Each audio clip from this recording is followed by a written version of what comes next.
first degree AV block. I'll be writing, very sorry, don't want the thing to fall.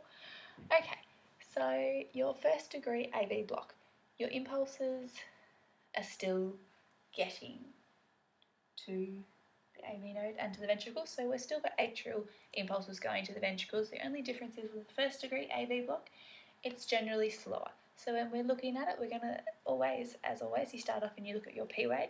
Generally, if you look at your P wave, you'll find your P wave, you look towards in your PR interval.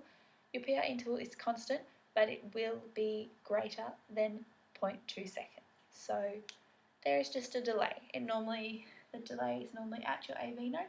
So generally everything else remains the same. You won't find any clinical symptoms in your patient if you're looking at your patient, but you just have to, as always, looking at your P wave, looking at your PR interval, and noting the time. So we just have to remember your PR interval is going to be greater than 0.2 seconds. So here, none of the impulses are blocked. We have a constant. The impulses are coming in. You're getting your impulses going all the way through to your ventricles. It's just that there's prolonged. So you're going to have your ECG is going to look exactly the same. You're just going to have greater than 0.2 seconds here. Okay, and you just have to remember it's constant. So every time you have your PR interval, it will be greater than 0.2 seconds. If you remember that one, for that one, you'll be fine.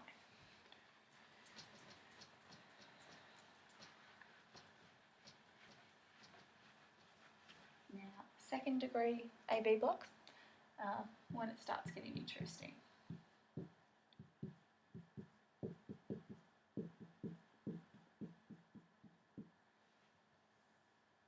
So now we're going to look at secondary. Now, I'm sorry, I'm hopeless with pronunciation, so if I pronounce it wrong, sorry. So I call it Morbitz. I'm not sure how you're meant to pronounce it. Morbitz 1, we're going to look at first. So Morbitz 1, it's also called Weckenbach, but can't say it, let alone write out how you spell it. Okay, so what happens here is you have the failure of the conduction between the atria and the ventricles. So what happens here is this one, for some people it's hard to get their head around, but once you get your head around it, it's really, really simple. So what happens here is we're still at the same level as your first degree block, we're at the AV node. So we're looking here, again, we're going to start at the P wave. So when we're looking at the P wave here, we're just going to have a look. We're going to find our P wave data. Next we're going to look at the PR interval. Now if you're looking at a Morbitz 1 second degree AV block, you're going to notice that your PR interval is going to get progressively longer. Not sure if it's very obvious here. So your PR interval, which is this, is going to get progressively longer. Now it doesn't keep going and going and going. So what happens is it'll get progressively longer, and then all of a sudden you will just get a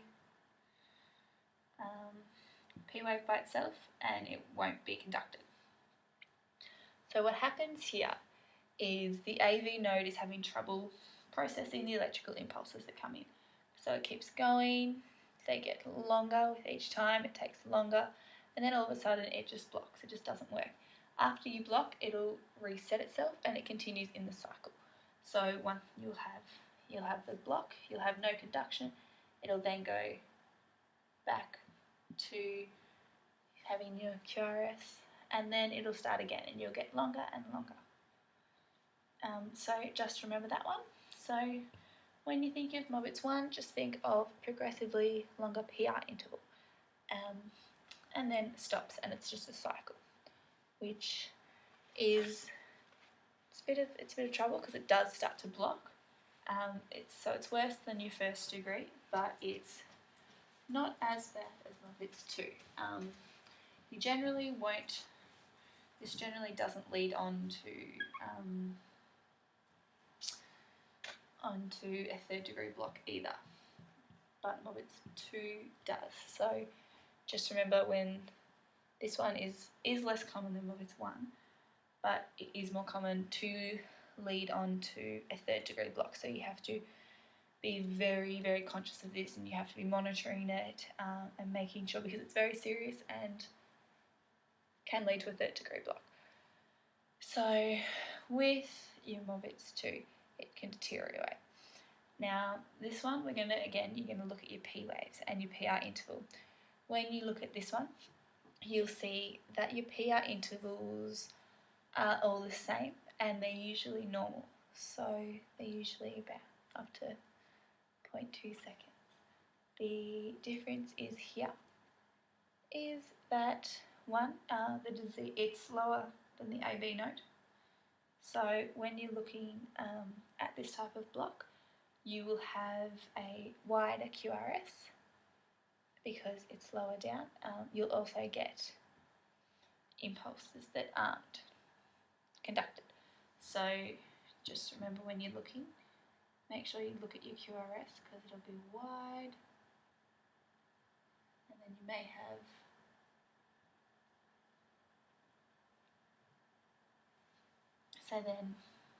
just paying attention to that. It can lead to, so your PR intervals here are going to be the same.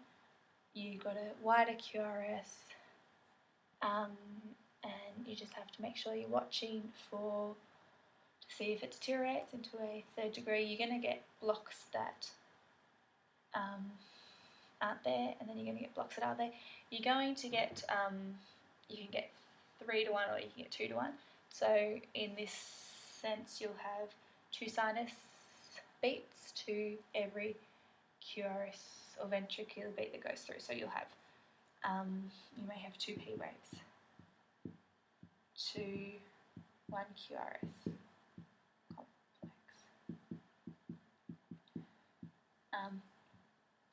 So here again, to make it easier, we just make sure that we find our P waves and then look at our QRSs and count, so there will be a relationship with them.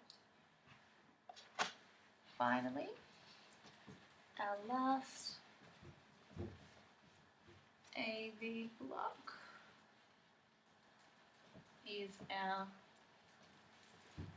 third degree.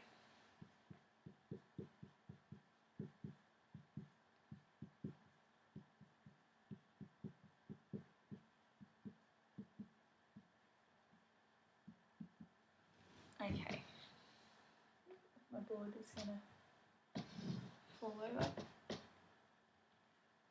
It's staying up kind of. Can't really see it though. Like that, sorry. Okay, so our third degree P wave, third degree AV block. So big thing to remember, your P waves have no relationship with the QRS. So P wave, no relationship.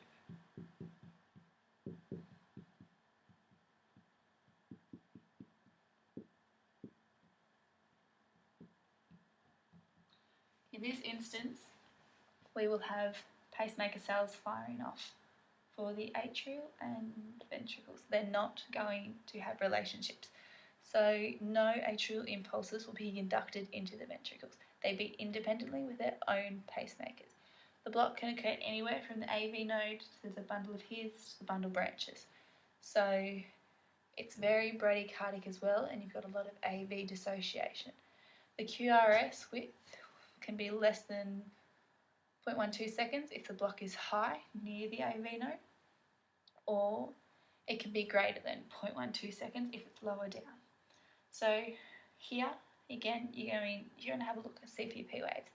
It's going to be bradycardic. There's going to be no relationship. So you may have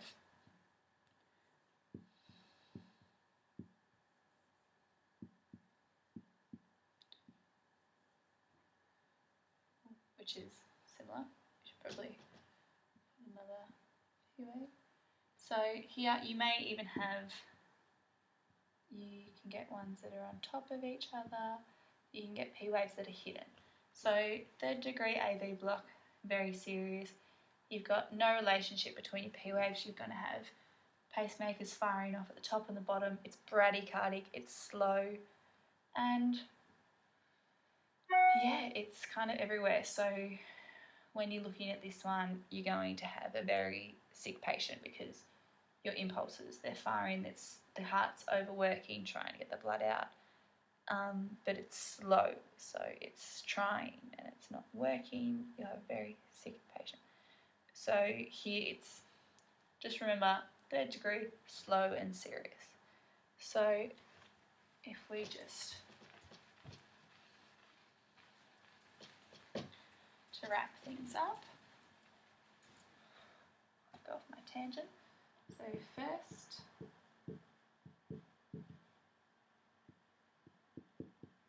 second, third. So 1st degree, we've got all conducted, and we've got slow, PR intervals. Second, for our first one, we just have prolonged,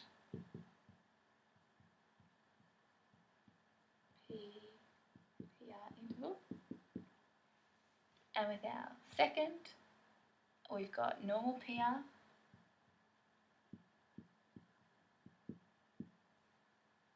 but we do have blocked beats.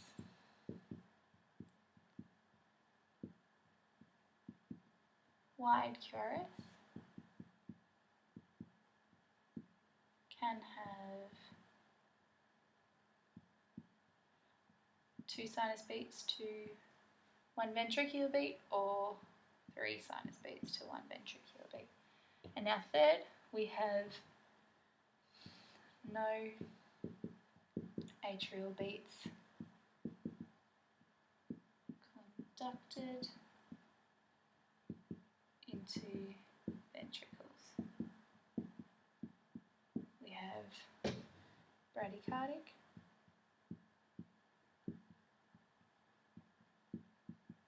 slow. So just remember, slow and serious, no atrial beats conducted. We have pacemakers for the atrium and the ventricles.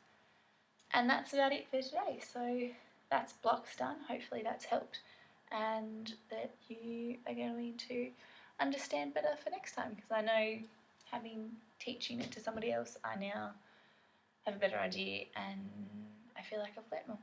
Thank you for watching.